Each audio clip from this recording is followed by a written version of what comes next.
Perkenalkan, nama saya Paramita Putri.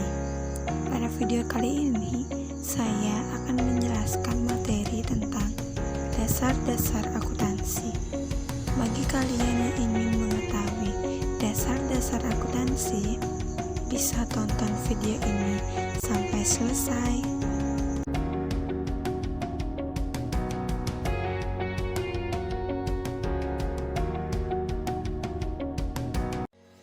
Materi pertama yang akan dibahas pada video kali ini yaitu pengertian akuntansi.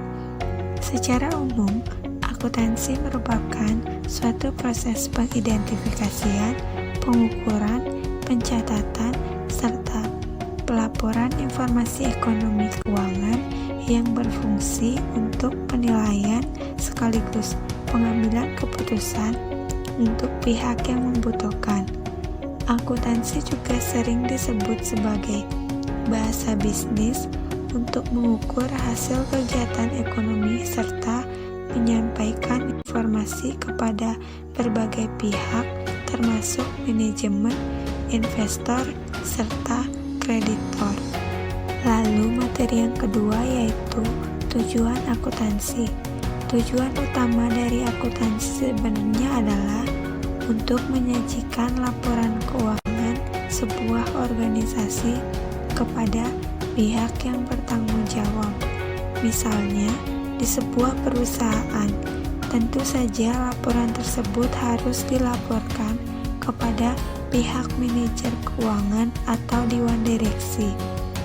Tujuannya tentu saja agar mereka mengetahui kemana saja modal yang telah dikeluarkan perusahaan untuk merumuskan kebijakan baru bagi perusahaan.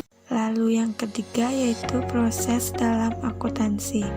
Terdapat 3 proses yang harus dilalui dalam akuntansi, yaitu yang pertama mencatat semua transaksi bisnis yang melibatkan keuangan perusahaan mulai dari pembelian, penjualan, sampai utang harus dicatat dengan jelas.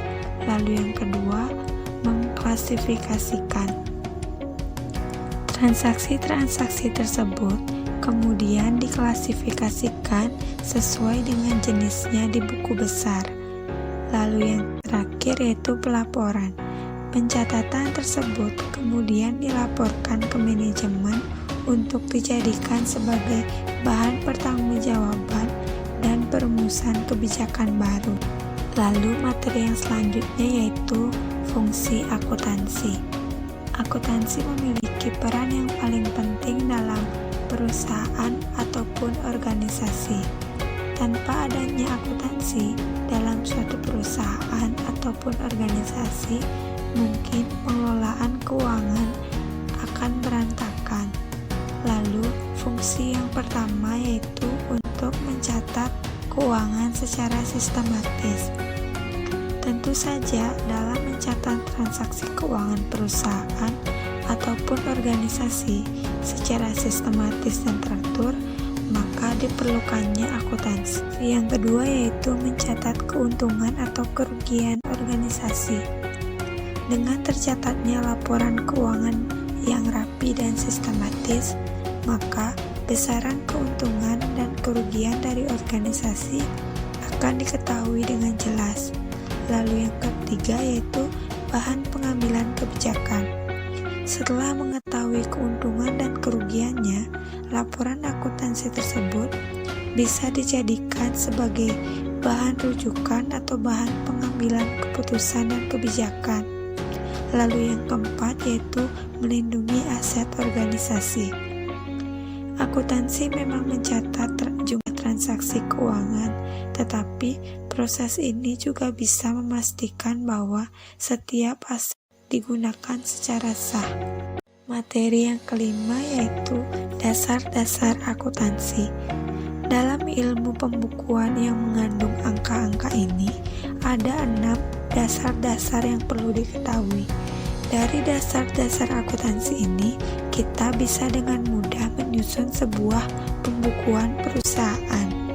Dasar-dasar akuntansi yang perlu diketahui yaitu nama dan nomor akun, konsep debit dan kredit, penjurnalan, mengunggah jurnal ke buku besar, membuat neraca percobaan, dan penyajian laporan keuangan. Dasar yang pertama yaitu nama dan nomor akun. Akun dalam akuntansi diartikan sebagai wadah catatan aktivitas yang disusun secara kronologis berdasarkan sistem urut tertentu. Dalam akuntansi, mengurutkan transaksi dan aktivitas lain dilakukan berdasarkan tanggal transaksi agar lebih mudah mengeceknya kembali.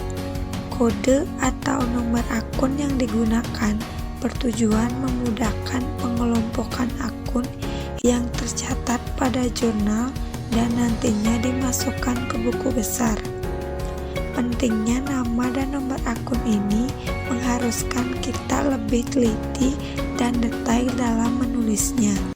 Lalu dasar yang kedua yaitu konsep debit dan kredit. Dalam pembukuan selalu terdapat kolom debit dan kredit. Dua kolom ini adalah sisi yang berlawanan yang harus selalu seimbang.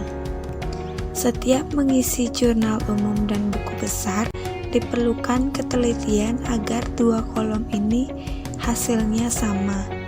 Jika tidak, kita harus mengeceknya lagi dan akhirnya akan membuang waktu. Debit diartikan sebagai posisi akun bersaldo normal untuk aset dan biaya yang selalu terletak di sebelah kiri dalam jurnal.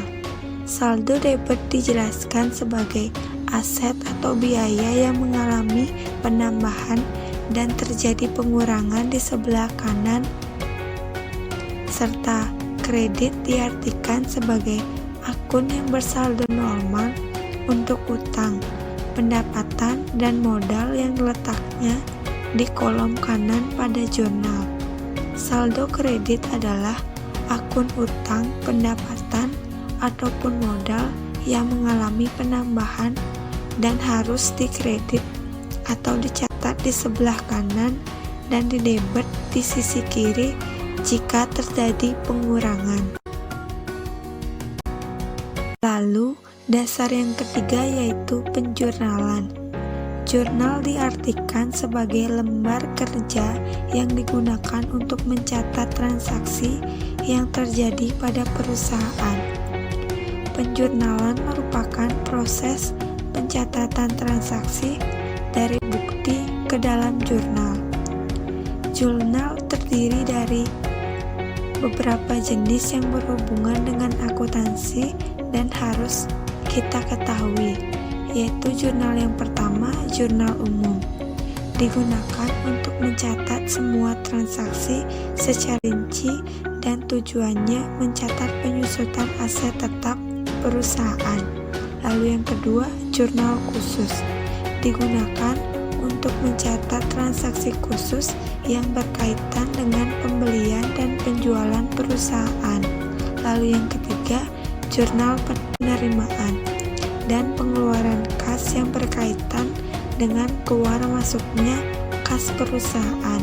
Lalu yang keempat, jurnal penutup, yaitu jurnal untuk menutup akun-akun laba rugi dari pendapatan dan biaya. Lalu yang terakhir itu jurnal pembalik. Jurnal yang disusun pada awal periode akuntansi baru untuk membalik akun jurnal penyesuaian tertentu dengan tujuan menyesuaikan akun-akun yang telah dibuat pada periode sebelumnya. Lalu dasar yang keempat yaitu mengunggah jurnal ke buku besar. Buku besar adalah kumpulan transaksi suatu akun. Teknis dalam pengunggahan atau pemindahan jurnal ke buku besar dilakukan setelah semua transaksi tercatat dalam jurnal, kemudian ditransfer ke jurnal buku besar. Pemindahan ini harus disesuaikan dengan masing-masing nama akun. Setiap satu nama akun memiliki satu buku besar agar transaksi yang berkaitan dengan satu jenis akun tidak tercampur dengan yang lainnya. Dasar yang kelima yaitu membuat neraca percobaan. Membuat neraca percobaan sama seperti neraca biasanya, namun harus mengetahui pencatatan sudah sesuai debit dan kreditnya. Jika ditemukan hasil yang tidak seimbang antara sisi debit dan kredit, berarti terjadi kesalahan dalam pencatatan. Beberapa kesalahan yang biasa terjadi yaitu salah jenis akun, salah nilai nominal, atau salah dalam masuk buku besar. Dasar yang keenam yaitu penyajian laporan keuangan. Tahap akhir dasar-dasar akuntansi ini adalah penyajian laporan keuangan yang menjadi salah satu fungsi dari akuntansi itu sendiri. Setelah membuat neraca percobaan dengan hasil balance, kita sudah bisa menyajikan laporan keuangan. Proses terakhir ini merupakan output dari serangkaian proses akuntansi. Laporan keuangan diartikan sebagai catatan informasi keuangan perusahaan pada satu periode tertentu yang menyajikan informasi aktivitas suatu perusahaan dalam bentuk mata uang. Dalam laporan keuangan ada sejumlah informasi, yaitu yang pertama, neraca, yaitu laporan posisi keuangan atau aset perusahaan periode tertentu. Lalu yang kedua, laporan laba rugi, laporan perhitungan keuntungan dan kerugian perusahaan.